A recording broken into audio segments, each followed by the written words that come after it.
हर कोई चाहता है कि मेरा पुत्र सेवा करे, लेकिन एक बात आप मुझे बताओ कि आज बच्चे से पूछ लिया जाए कि बेटा राम जी कितने भाई थे,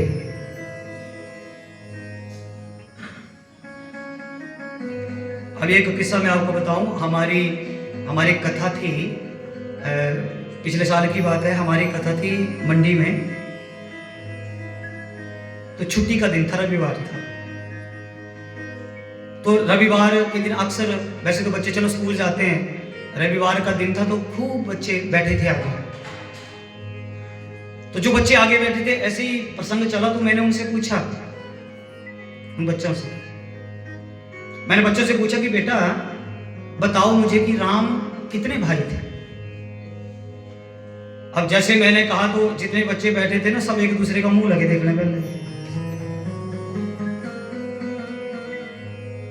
अब बीच में एक दो थोड़े तेज भी थे, पर कहते हैं पंडित जी मैं बताऊं। मैंने कहा बेटा बोलो। कहा पंडित जी राम ना शायद 2 भाई थे। बच्चा क्या कहता है? 2 भाई थे शायद।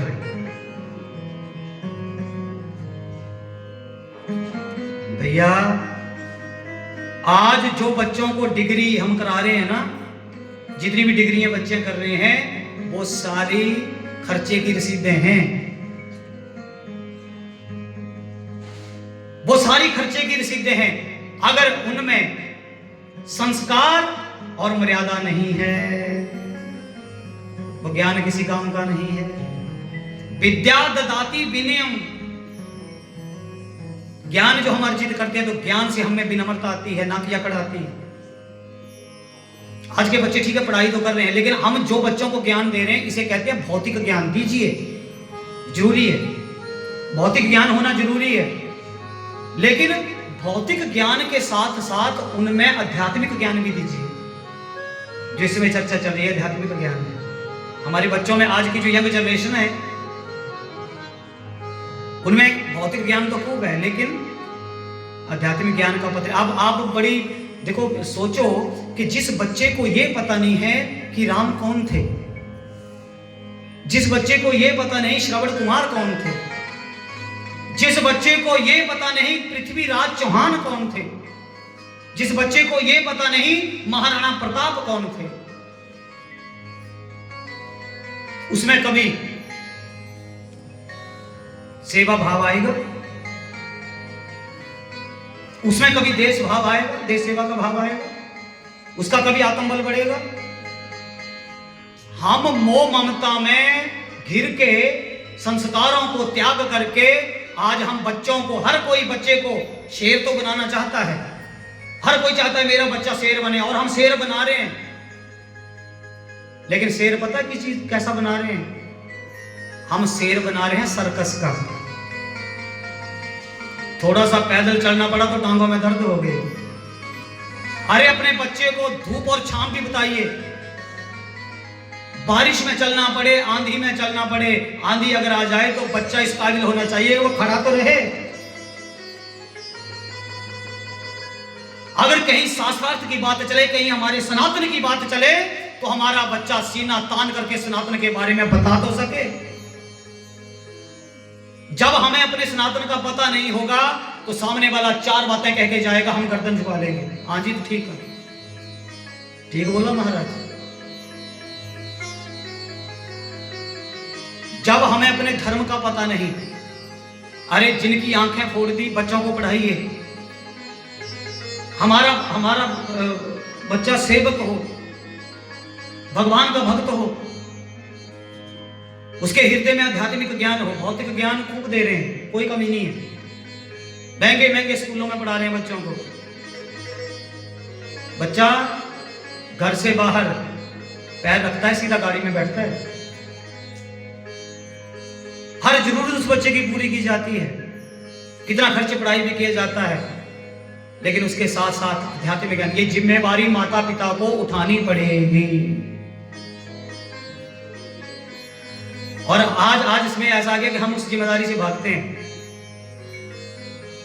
बच्चे को बताइए, थोड़ी देर उसको बिठाइए। जब स्कूल आप भेजते हैं या बड़ा हो गया बच्चा, देखो कॉलेज जाता है या जॉब पे जाता है, उसका बचपन से ही नियम बना दो। जब स्कूल को आप बच्चे को भेजें, उसे कहना कि बेटा ऐसा करना है, स्कूल जाने से पहले ठाकुर जी से मिलके जाना है, और शाम को ठाकुर जी को धन्यवाद करके ही सोना है। ये बातें बहुत छोटी सी हैं भक्तजनों, लेकिन ये हमारे हृदय को परिवर्तित कर देती हैं, और वही बच्चे उसी के मन में दया भाव होगा। आज बच्चे पढ़े लिखे तो हैं, लेकिन विल पावर बड़ी कमजोर है, आत्मबल बड़ा कमजोर है। थोड़ी सी बात माता पिता ने यूं कह दी कि पिता या माता के साथ बराबर हो गया बच्चा। आप किस दिशा में बच्चों को लेके जा रहे हैं? एक किस्सा मुझे याद है, देखो आज थोड़ी सी यही चर्चा होगी, बोलिए नारायण भगवान की, जो बहुत आवश्यक है। ये वास्तविक कथा है। मैंने कहा कि सुनने मात्र से कल्याण नहीं होता, हमें उसके ऊपर अमल करना पड़ेगा। ये विचारणीय बातें, इनको हमें समझना पड़ेगा। जब तक समझेंगे नहीं तब तक कल्याण नहीं होगा। अपने हमीरपुर की बात है, अक्सर कथाओं में रहते हैं, तो कथा के लिए गए थे और कथा करके थोड़ा भोजन किया, और भोजन करने के बाद हम थोड़ा टहलने निकल गए। तो टहल रहे थे, ऐसी सड़क थी साथ में, तो टहल रहे थे, सामने से मुझे 4-5 बच्चे आते दिखे, तो मैं ऐसे उनके साथ बातें करने लग गया और खेलने लग गया। तो खेल खेल में मैंने उनसे, एक लड़का, मैंने कहा बेटा पढ़ाई करते हो? कहाँ पंडित जी? करते हैं। अच्छा, मैंने कहा कि बेटा कितने में पढ़ते हो? कहा पंडित जी मैं 2nd में पढ़ता हूँ। मैंने कहा बहुत बढ़िया, बेटा तो 2nd की स्पेलिंग क्या है? मैंने बच्चे से पूछा 2nd की स्पेलिंग क्या है? तो बच्चे ने कहा पंडित जी 2ND। बोली नारायण भगवान की। क्या बताया? अब मुझे ये बताओ आप कि बच्चे ने सही बताया? बोलो, जय हो, बोलना पड़ेगा। बताओ, देखो आप नहीं कह सकते कि बच्चे ने गलत बोला।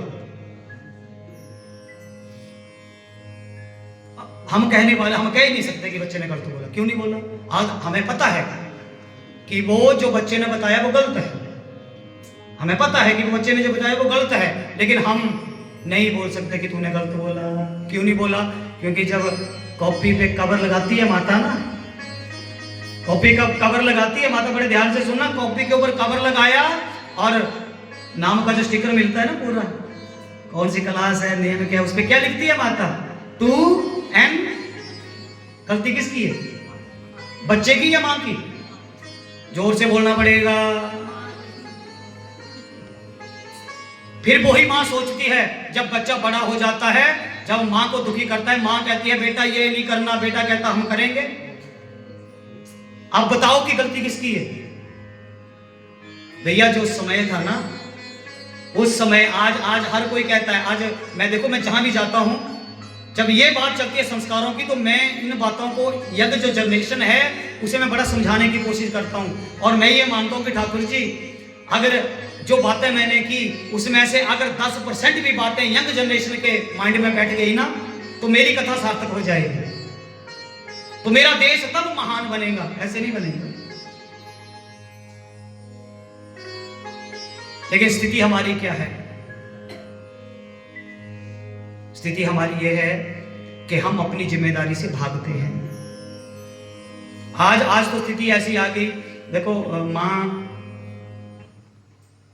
अब बच्चा आता है ना, माता के पास समय है ना पिता के पास समय है जो बच्चे को बिठाए, पास में बिठाया, बेटा चल थोड़ी देर हनुमान चालीसा बोलेंगे, चल थोड़ी देर के लिए 5 मिनट के लिए बेटा कह दे कि नहीं नहीं मेरे पास नहीं, नहीं बेटा 2 मिनट, लेकिन 2 मिनट ही गाएंगे श्री कृष्ण गोविंद हरे मुरारी। जिस बच्चे को हम सिखाएंगे कि बेटा श्रवण कुमार अपने अंधे माता पिता को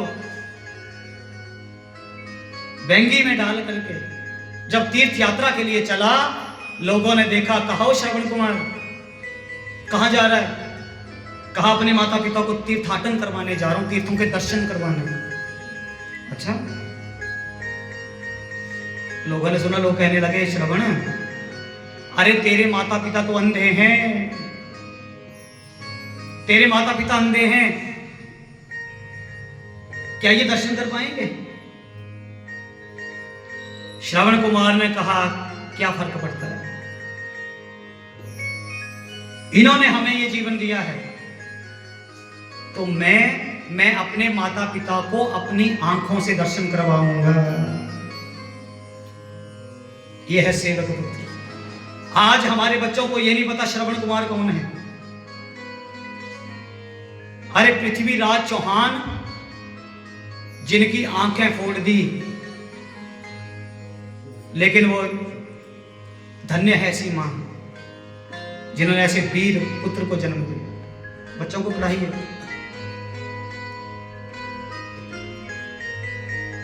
कैद में रखा, आंखें फोड़ दी, अपने स्वाभिमान के लिए आंखें फोड़ दी, लेकिन पृथ्वीराज चौहान झुके नहीं। आप सुनकर हैरान होंगे कि एक दशरथ जी थे, दशरथ जी जो शब्द भेदी बाण चलाना जानते थे। शब्द भेदी बाण, आवाज जहां से आएगी वहीं तीर लगेगा। एक दशरथ जी शब्द भेदी बाण चलाना जानते थे, और आप सुनकर हैरान होंगे दूसरे हुए हमारे पृथ्वीराज चौहान जो शब्द भेदी बाण चलाना जानते थे। इतने बड़े वीर योद्धा थे। धन्य है ऐसी जननी, धन्य है ऐसी भूमि, कोटि कोटि नमन प्रणाम है। आत्मसम्मान का बदला लेने के लिए इनका एक मंत्री था, वो कवि भी था, चंद्रवर्धन साई। उन्हें कहा, बात हुई आपस में कि अभी एक अवसर है। चौहान कहता है चंद्रवर्धन से, तो उन्होंने कहा सुल्तान से कि मेरा जो मित्र है ये एक ही बाण में 7 घड़ियालों में छेद कर देते हैं। कहा चौहान जब बाण आएगा ना हाथ में तो यही अवसर है अपनी मातृभूमि का मान बचाने का। सुल्तान से कहा, सुल्तान ने कहा ठीक है।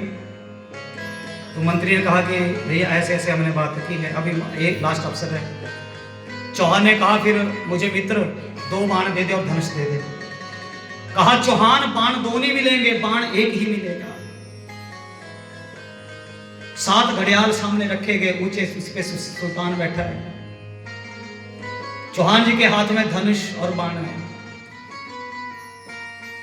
मंत्री कहता है सुल्तान मेरा मित्र बाण तब चलाएगा जब आप स्वयं आदेश देंगे। और देखो ऐसे महान सपूत जब धनुष और बाण हाथ में लिया, प्रत्यंचा जब चढ़ाई तो बाण छोड़ने से पहले चौहान ने माटी को माथे पे लगाया।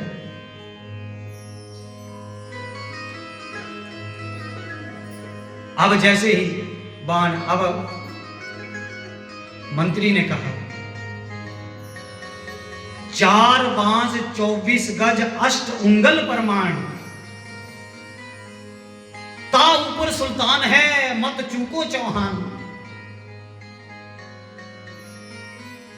महाराज आदेश दीजिए। और जैसे बाण चलाया, सुल्तान ने जैसे आदेश दिया, चौहान ने बाण मारा और वो चौहान का बाण सीधा सुल्तान की गर्दन में जाके लगा। बोलिए नारायण भगवान की। जो आत्म सम्मान के लिए, जो आत्म अपनी भूमि के लिए जिन्होंने प्राण त्याग दिए, लेकिन वो झुके नहीं। पृथ्वीराज चौहान, देखो आप हम सब ये जाने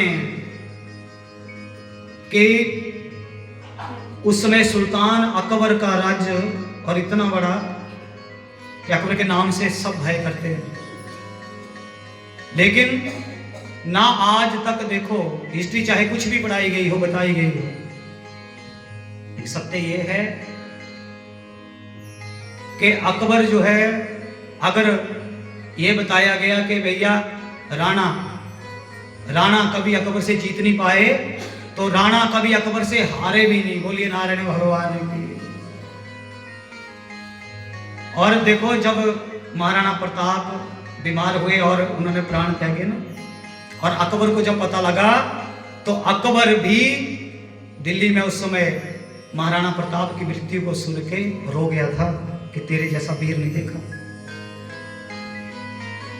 आज हमारे बच्चों को यह पता नहीं पृथ्वीराज चौहान कौन थे, महाराणा प्रताप कौन थे। तो जब मेरे कहने का भाव है कि देखो, आप मातृशक्ति, अगर एक पुरुष संस्कारों वाला होगा ना, अगर एक पुरुष संस्कारों वाला होगा तो एक ही पीढ़ी सुधरेगी। लेकिन अगर एक माता संस्कारों वाला होगी तो आगे की 7 पीढ़ियां सुधर जाएंगी। आप माताओं के ऊपर बड़ा निर्भर है, तो बच्चों को समय रहते संस्कार दीजिए। भागवत जी में गुरुदेव जी ने बात बताई है कि संस्कार डालने का समय है बच्चों में। कब? जब बच्चा हमारा 18-20 साल का हो जाता है, मन मर्जी करता है, उदंडता करता है, कहना नहीं मानता है, तो फिर माता चीख चीख कर कहती है, फिर उसे समझाती है, लेकिन वो समय समझाने का नहीं है। भागवत जी में आप पढ़ सकते हैं, भागवत जी में कथा है भक्त प्रहलाद की, भक्त ध्रुव की। तो वहां भी हमारे गुरुदेव जी कहते हैं के लालेन 5 वर्षाणि, बच्चे के साथ लाड प्यार करना है कितने वर्ष तक? 5 वर्ष तक। 5 वर्ष तक बच्चे की आयु है, जिद करता है तो जिद पूर्ति कर दो, कोई बात नहीं। लालेन 5 वर्षाणि 10 वर्षाणि ताड़ेत, आगे के जो 10 साल हैं उसमें जो भरना चाहते हो वो भर दो। वो समय है 5 से लेके 15 वर्ष तक, 10 वर्ष ताड़ेत। प्राप्ते जो 16 वर्षो, 16 माने 16, प्राप्ते जो 16 वर्षो पुत्र मित्र पदाचरे, तो फिर पुत्र के साथ मित्र जैसा व्यवहार करो। उसमें संस्कार भरने का जो समय है वो है 10 वर्ष का, 5 से लेके 15 वर्ष। और अगर ये समय आपने पकड़ लिया ना, तो इस बात की गारंटी हम देते हैं कि पुत्र आज भी आज्ञाकारी होगा। मैंने ऐसे देखो घर देखे हैं ना, मैं अपने अनुभव की बात बताऊं। ठाकुर जी की कृपा से इसी 2023 मार्च महीने में हमें पूरे 18 साल हो गए ठाकुर जी की सेवा करते, कथा करते। बड़े घर देखे, घर घर में हम रहे, लेकिन कई घर हमें ऐसे मिले और ऐसे घरों में बच्चे कि जिनको देखकर हम कहते हैं कि वाह प्रभु, जो संतों ने कहा है वो सही कहा है कि जिस घर में आज भी संस्कार है ना, वहां के बच्चे आज भी आज्ञाकारी हैं।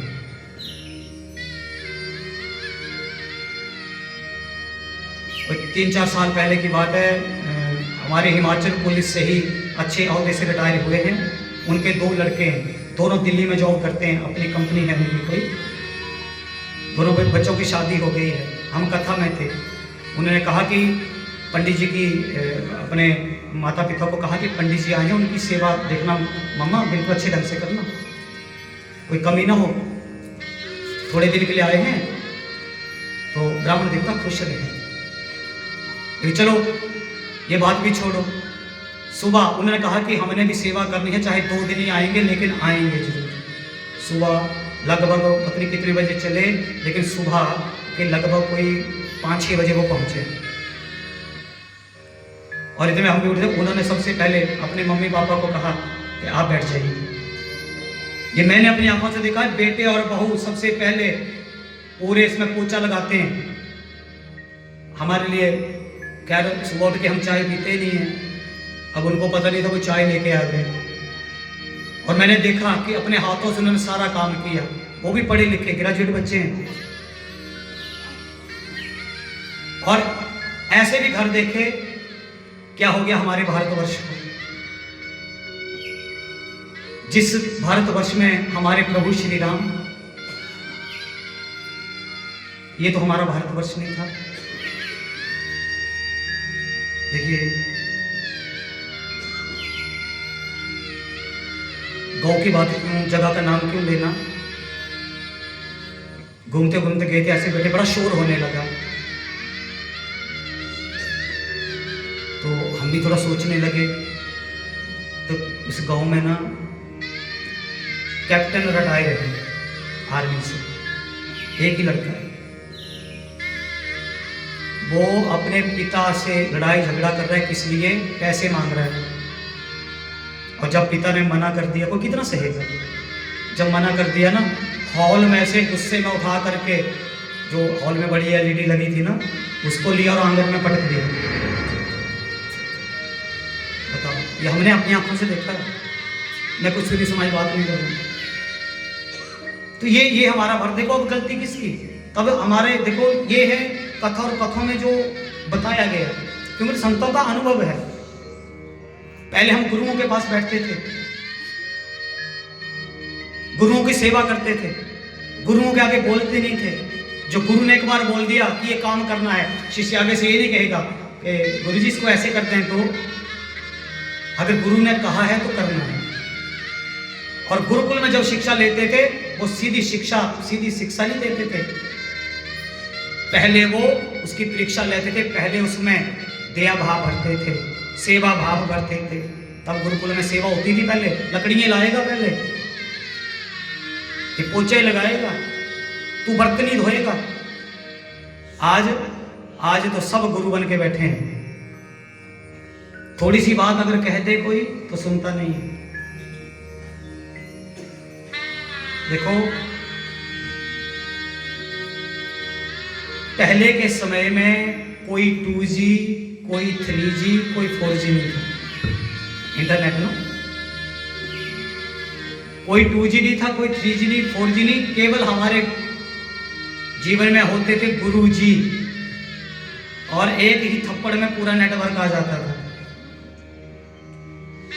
पहले हम शिक्षा गुरुओं से लेते थे, आज किससे ले रहे हैं शिक्षा?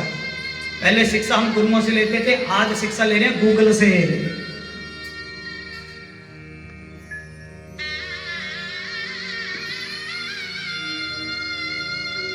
देखो एक शब्द मुझे अपने गुरुदेव की याद आए,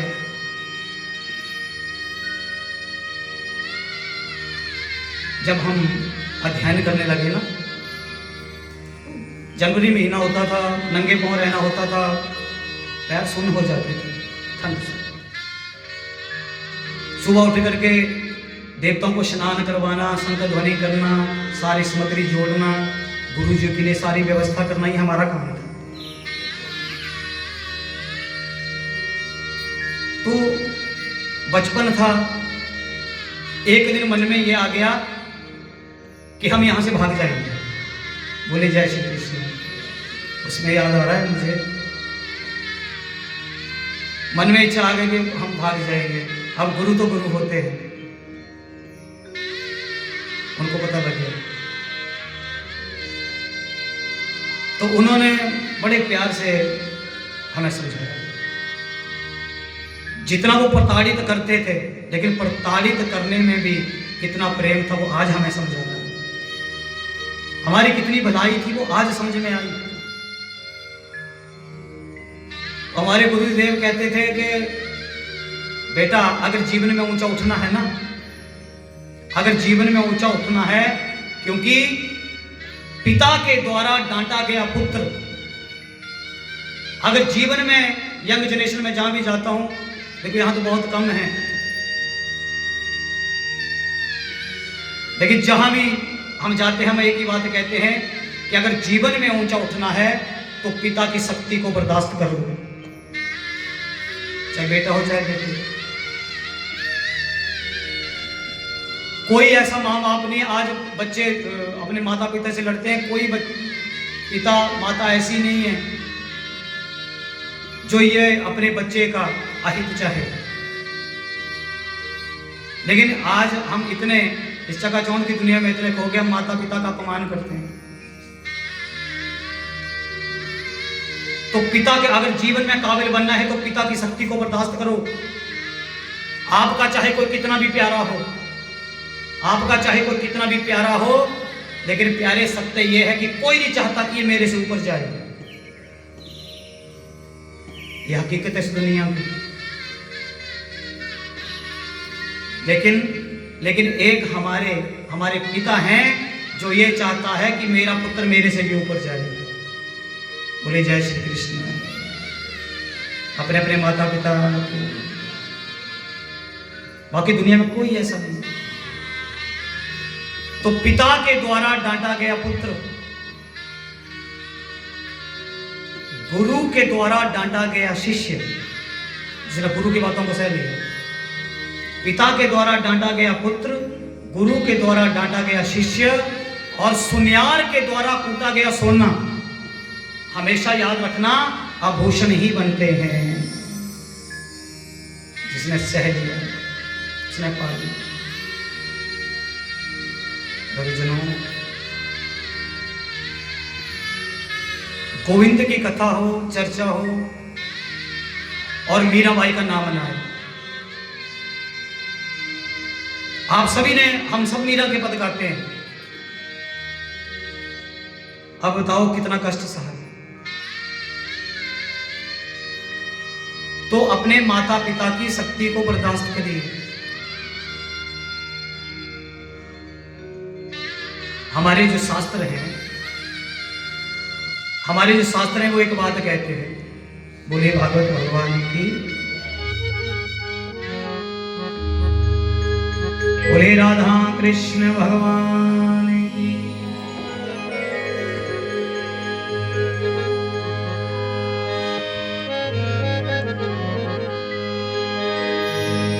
लक्ष्मी पूजे धन मिले, गुरु को पूजे ज्ञान। के लक्ष्मी को पूजे धन मिले,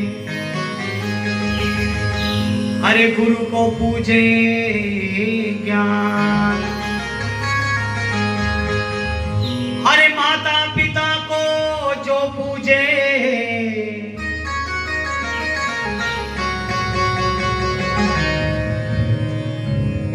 अगर मां बाप की पूजा, माता की पूजा,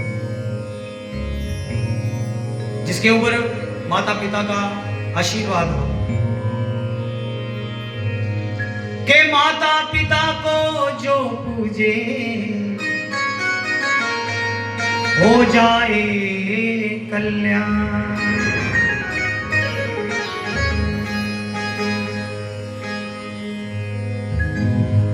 माता रोशनी है, पिता प्रकाश है। तो अपने बुजुर्गों का सम्मान करिए। और हमारे ठाकुर जी कहते हैं कि जो अपने माता पिता को दुखी करता है ना, वो पूरा जीवन मेरे मंदिर की सीढ़ियां घिसता रहे, मैं कभी भी प्रसन्न होने वाला नहीं।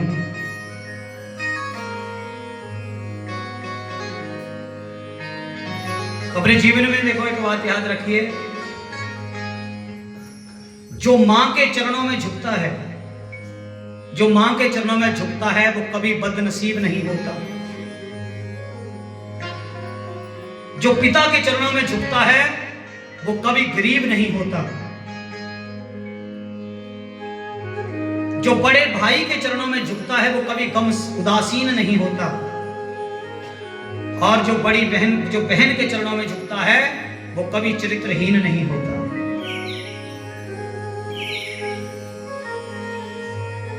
लेकिन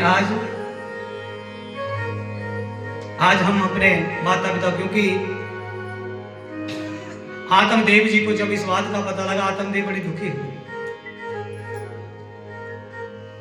तो आत्मदेव जी इतने दुखी हुए कि इसलिए मैंने पुत्र की कामना की। अब महात्मा की बात याद आई कि अगर मैं पुत्र की कामना नहीं करता तो आज ये दिन मुझे देखने को नहीं मिलता। बोलिए राधा कृष्ण भगवान की। अब आत्मदेव जी बड़े दुखी हो गए। अब यहां पे देखा गोकर्ण जी ने, गोकर्ण जी ने जैसे अपने पिता को देखा तो यहां गोकर्ण जी ने पिता को ज्ञान दिया। एक पुत्र पिता को ज्ञान दे रहा है और पुत्र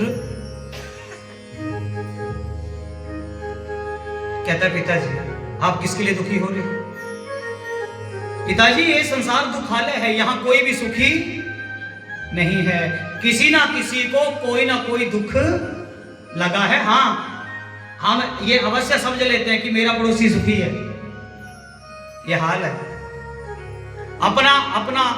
अरे मेरा कोई जीवन है, परमात्मा ऐसा भी कोई जीवन होता है। हाँ, दूसरे को देख के हम अवश्य सुखी समझ लेते हैं, लेकिन हकीकत यह है कि संसार में कोई भी सुखी नहीं।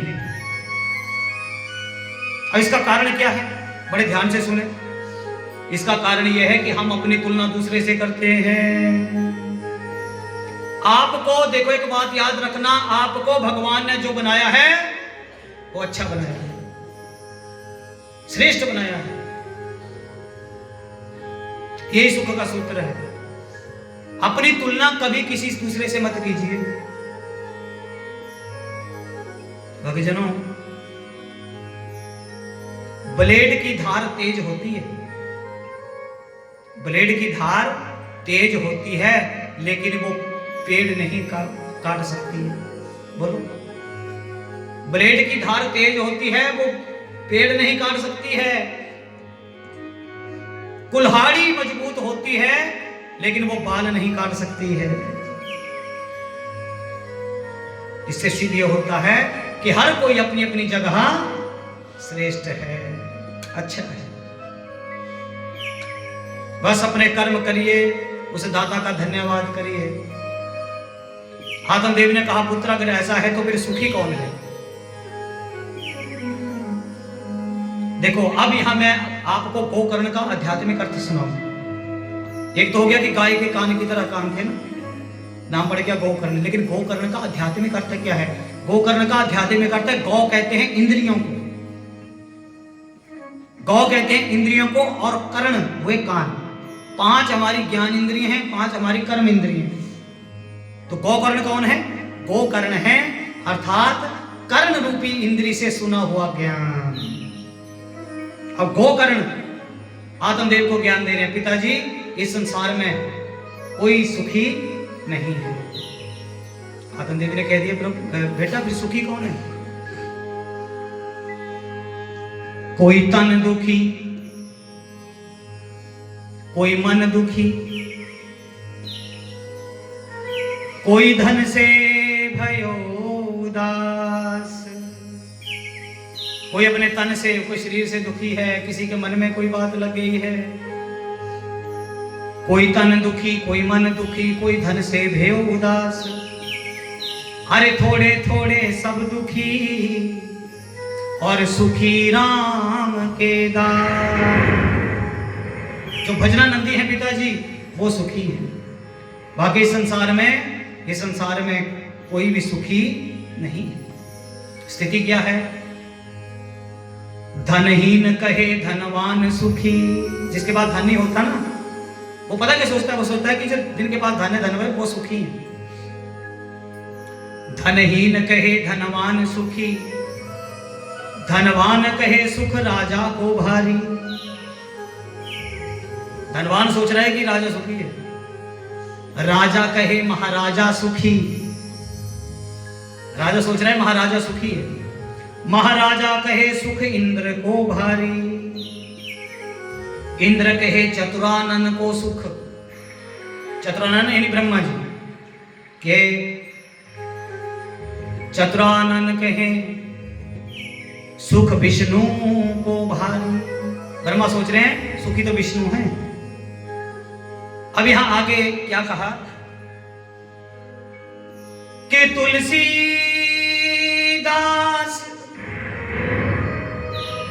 विचार कहे हरि भजन बिना सब लोग दुखिया। पिताजी सुखी वो हैं जो भजनानंदी बने हैं। बोलिए नारायण भगवान। जो भजनानंदी बने हैं पिताजी वो सच्चा सुख है। बाकी तो इस संसार में कोई भी सुखी नहीं है। पिताजी जिसने अपने जीवन में भजन सुमिरन नहीं किया, क्योंकि पल पल हम जो हैं उस मौत के नजदीक जा रहे हैं। अभी भी समय है पिताजी, अभी भी कुछ नहीं बिगड़ा, अभी भी आपके पास में है। अभी भी जाइए भगवान का भजन करिए। बोलिए राधा कृष्ण भगवान की।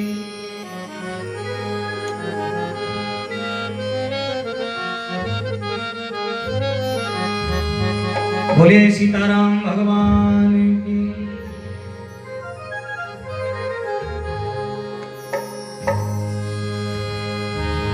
राम जपल जिंदड़िए मेरी इथे बैठ सदा नहीं रहना।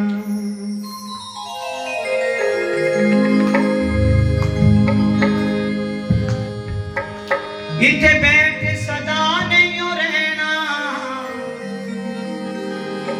इथे बैठ सदा नहीं रहना।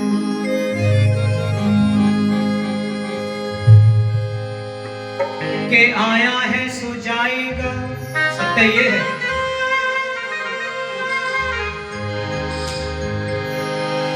के आया है सो जाएगा। क्या राजा रंग फकीर। अरे एक सिंहासन चढ़े चले और एक बंधे जंजीर। सबका वही रास्ता है। आप कितने भी बलवान हो, आप कितने भी धनवान हो, लेकिन आप अपने आप को शमशान नहीं ले जा सकते। चार बंदों की जरूरत पड़ेगी कि नहीं? फिर अभिमान किस चीज का? इसलिए कहा राम जपल जिंदड़िए मेरी इथे बैठ सदा नहीं रहना। राम जपल जिंदड़िए मेरी इथे बैठ सदा नहीं रहना। राम जपल जिंदड़िए मेरी इथे बैठ सदा नहीं रहना। राम भजल जिंदड़िए मेरी इथे बैठ सदा नहीं रहना। इथे बैठ सदा नहीं रहना। इथे बैठ सदा नहीं रहना। इथे बैठ सदा नहीं रहना। इथे बैठ सदा नहीं रहना। राम जपल जिंदड़िए मेरी इथे बैठ सदा नहीं रहना। राम जपल जिंदड़िए मेरी इथे बैठ सदा नहीं रहना। हरि बोल।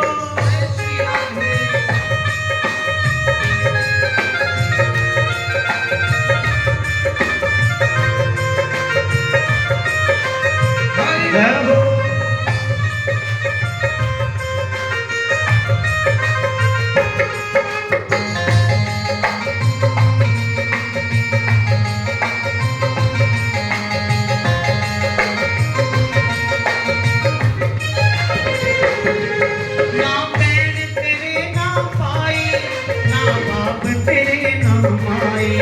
ना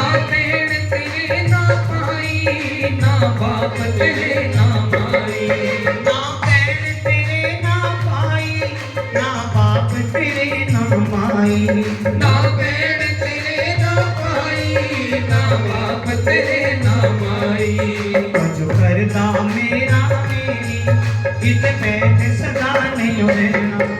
राम भजल चितड़िए इथे बैठ सदा नहीं रहना कबल जगड़िए